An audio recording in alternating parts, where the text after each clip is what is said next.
On a strange desolate planet, a monstrous vulture lands to feed on a hand. However, that hand suddenly grabs it by the throat, and from under the rubble Riddick emerges.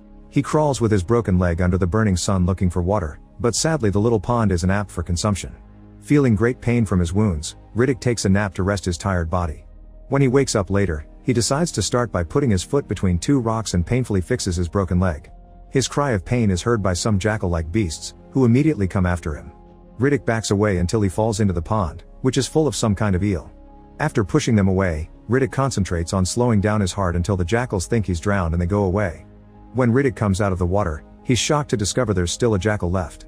At first he does his best to fight it with his good leg and a bone he finds on the ground, however the jackal is too strong. Watching the animal's face, Riddick tests a theory and throws a piece of armor, which the jackal immediately goes after, confirming its behavior is dog-like.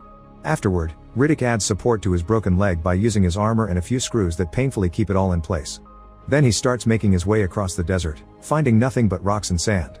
Eventually he finds a cave with clean water, but his break is interrupted by the sound of the jackals looking for him.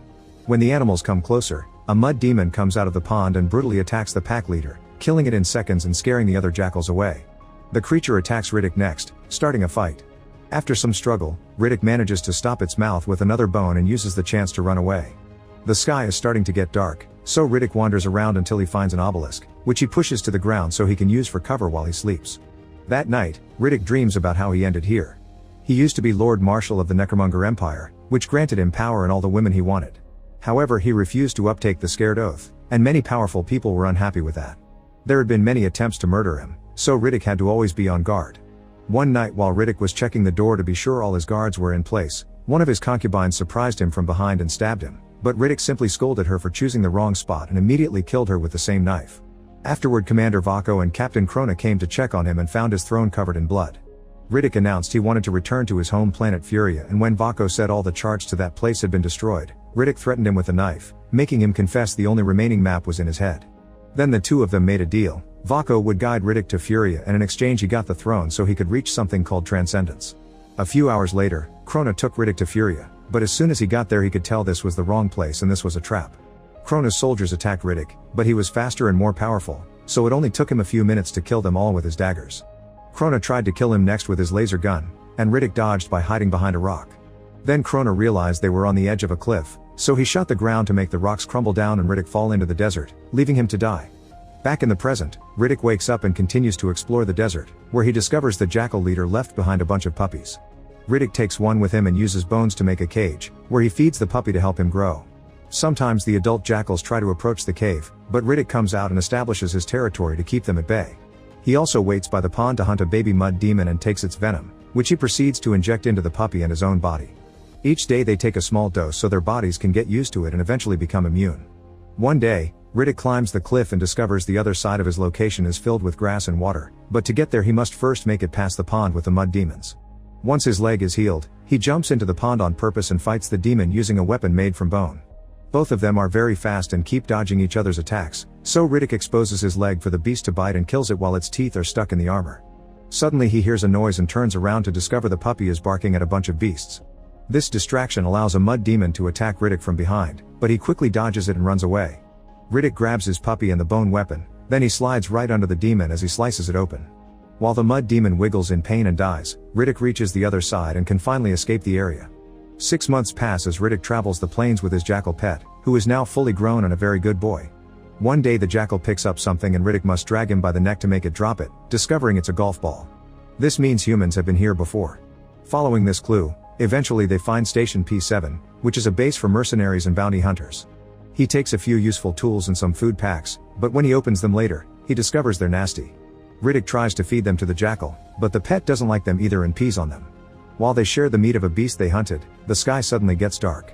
At first Riddick thinks a rainstorm is a good thing, but when the jackal growls, Riddick uses his special eyes to notice a horde of mud demons moving with the storm. Understanding why people don't stay on this planet, Riddick returns to the station and activates the beacon that scans him, identifying him as a wanted man and sending out the signal to the mercenary ships nearby. Moments later, Captain Santana and his mercenary crew arrive. They search the station but don't find Riddick there. They only see a message written in blood telling them to leave one ship for Riddick and leave, or they'll die. Afterward the crew begins setting up camp, installing a sensor that will warn them of approaching enemies. They have a prisoner inside the ship, so Santana orders his men to free her to make room for when they catch Riddick. The woman begins running as fast as she can, only for Santana to kill her with one quick shot. Riddick watches from his hiding spot without being able to do anything. Then Santana lets Riddick know he's here for him by yelling out into the open, saying he will take his head in a box. At that moment a crew of bounty hunters arrive led by Boss Johns. Santana tries to send them a message that the area is taken, but they land anyway. An argument ensues over who gets to stay, and in the end John agrees to let Santana handle Riddick until he needs his help. Santana points at Riddick's message and reveals he'll lock up his ship node in a locker with a bombing mechanism to prevent Riddick from stealing his ship, and John sends Dahl to do the same even if she's wary of the idea. When night falls, Dahl informs Johns that the usual traps are missing from the base. Suddenly the sensor finds something and the crew sees the pet jackal nearby. Diaz tries to shoot it, but the animal dodges the shot just in time. Now that everyone is distracted, the jackal pulls at one of the sensor's nodes and Riddick makes a bunch of noise up in the cliff, causing the machine to malfunction until Santana turns it off. He sends his men to check on the sensor nodes, and right as Johns tries to warn them of the missing things, one of the mercenaries steps on a trap Riddick hid before their arrival. With broken legs, the man tries to painfully crawl away, only to activate another trap that immediately kills him. Santana tries to get in contact with another soldier, but there's no response. Two mercenaries go looking for their missing friend only to find Riddick taking the body away. The duo opens fire in the dark and misses all the shots while Santana hears the screaming on his radio. The next morning, the soldiers come back with two mercenary bodies left by Riddick, and one is still missing. Santana sweeps the area to take out the traps, then he has no choice but ask Johns to join forces. However, Santana keeps being a bigoted twat towards Dahl, so she ends up hitting him a couple of times. Johns accepts to take action, but he's actually taking control of the entire mission instead of working together. He explains that he only needs to get information from Riddick, and then Santana can have his head for the bounty. The crew uses their own equipment to find the jackal, and Dahl shoots him a couple of times to implant a tracker in the jackal's leg. Then they set out on jet bikes to track the animal into a cave, where they light their way with special glowing weapons. They slowly make their way inside and find the word Furia carved on the ground. When they see a person, they immediately shoot him, only to discover it's the missing body. They're suddenly startled by the jackal running in the darkness, and they realize they were brought here on purpose so Riddick could buy time. Back at the base, Dahl is taking a shower and she can't help feeling she's being watched. Suddenly a hand enters through the broken window, but when Dahl turns around, it's already gone and her mirror is missing. When she leaves the bathroom, she finds Santana there and thinks he was the thief. While the other soldiers keep watch around the ship, Riddick is already on top of it, using Dahl's mirror to follow their movements. This also helps him discover the nodes are missing from the ship, so he can't steal it to escape yet.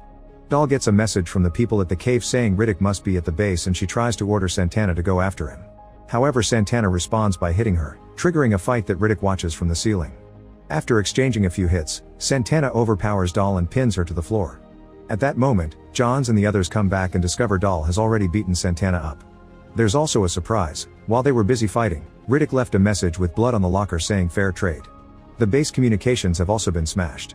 Santana wants to open the locker, and Johns is worried that since Riddick is so sneaky, he may have changed the combination. Another argument ensues that makes everyone take out their weapons, but Johns quickly orders them to calm down because they're obviously being manipulated by Riddick's mind games. After they step away for safety reasons, they let Santana open the locker. He puts the code very slowly and thankfully nothing explodes, confirming the nodes are still inside. They're so relieved they forget to lock it again. While the group discusses what to do next, one of the soldiers hears a noise and comes to check the locker. Noticing the skylight is open, he begins looking around the area and is suddenly grabbed by Riddick, who confirms the poor guy is terrified of him. Another soldier notices his friend is missing and searches for him, only to find him alone and frozen in fear. The soldier informs them Riddick is around and the crew discovers the nodes are gone.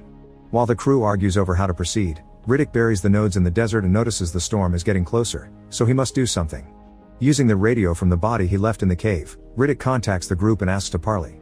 After dropping their weapons on the ground, Riddick meets with Johns, Santana, and Diaz away from the base.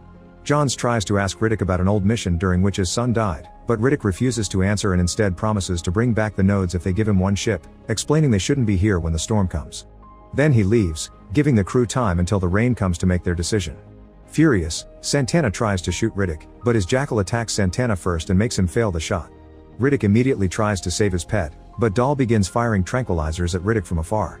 The first one does almost nothing, but after a bunch of them reach his body, Riddick is too weak to move and Santana uses the chance to kill the jackal. He tries to kill Riddick too, but John stops him and knocks Riddick out instead. When Riddick wakes up, he finds himself chained up at the base. Johns keeps asking questions about what happened to his son, but Riddick refuses to answer even when a furious Johns hits him for it. At that moment it starts raining, and Johns gives up on Riddick, letting Santana have his head. However, when Santana is about to strike, the sensor outside warns them of danger. The crew goes outside and discovers they're surrounded by mud demons from the storm. They immediately run back inside and lock every exit while one of the soldiers shoots through the window. However, a mud demon pierces the wall and quickly kills him by stabbing him and hitting him against the window. The crew opens fire on the monster, but soon the demon moves to the roof and reaches through the skylight to grab another soldier. While they hear the noises of the beast killing their friend, Riddick laughs as he points out he's the only one that knows how to fight the demons. Johns finally agrees to give him a ship in exchange for his help and begins freeing Riddick, but Santana stops him because he wants the bounty. Doll tries to cut it, yet she's captured by the other mercenaries while Santana approaches Riddick to finally get his head. Now that he has a free leg, Riddick uses to kick Santana and then his blade, causing it to cut Santana's head, which falls right into the box. Then the crew frees Riddick and they blaze out in gunfire against the mud demons, shooting every beast in sight. One manages to grab a soldier's foot with its tentacle, and the crew quickly shoots it to death, but it's too late, the soldier is already dying from the venom. While Doll and the last soldier stay to protect the ships, Riddick, Diaz, and Johns leave on the jet bikes to find the nodes. Riddick uses his special eyes to navigate in the dark, allowing him to drive past a mud demon without getting caught and damaging it in the process. This also allows him to pull some crazy jumps on the bike. When they almost get there, Johns is sideswiped by Diaz and his bike crashes. Johns hears noises around him and begins shooting in the dark. Luckily Riddick comes to pick him up before anything happens. The duo rides away together, and when they arrive at their destination, Riddick begins digging for the nodes as he talks about John's son. It turns out the boy had been an addict and was about to kill an innocent kid to get money for his favorite substances, so Riddick killed him to save the child. Johns refuses to believe his son had been the bad guy, but at that moment, Riddick finally finds the nodes. Hearing this, Diaz comes out of hiding and knocks out Johns before attacking Riddick. A fierce battle begins and Diaz picks up Riddick to kill him, but Riddick is stronger and pushes his arms down until he can kick him away. Then Diaz grabs his gun, only to suddenly meet face to face with a blade Riddick had hidden in the hole, and now he uses it to kill him. As Diaz dies, his falling body accidentally shoots the gun and destroys one of the bikes. Then Johns checks the last bike, only to discover Diaz has already disabled it because his original plan had been to take the nodes and leave them behind. Johns and Riddick set out on foot back to the ship, killing mud demons as they go. They work together as a team to get rid of them one by one, but while Johns is safe at a distance with his gun, Riddick is fighting hand to hand with his blade, which allows a demon to stab him with a fang before it gets killed. After throwing a bomb to kill the last demons, Johns takes the chance to steal Riddick's node and returns to the ship. Meanwhile, Riddick finds a hot rock left by the explosion and uses it to painfully cauterize his wound. At that moment he hears dozens of demons approaching, so Riddick climbs a steep cliff to escape, but the demons just follow him. At first Riddick defends himself with his weapon, but a demon bites his leg and makes him drop it. Too stubborn to give up, Riddick keeps on climbing, and at the top of the cliff, he begins fighting the creatures with his bare fists. A demon jumps on Riddick and is about to eat him, but something suddenly makes it blow up. It's Johns and the crew on the ship, who proceed to kill every monster with the cannons. Then Doll descends like an angel to pick Riddick up. Moments later, Riddick takes Santana's ship and says his goodbye to Johns' people to return to Necropolis. When he makes it to the fortress, Riddick is surprised to find Krona praying in the throne room. It turns out it was him who betrayed him and not Vako. Riddick immediately stabs him from behind before approaching the concubine to ask if Vako is alive or dead, and she answers both. Then Riddick walks to the window and notices a glowing light, realizing Vako has entered it and achieved transcendence. Make sure to subscribe and turn on notifications so you can watch more videos like this. Thanks for watching.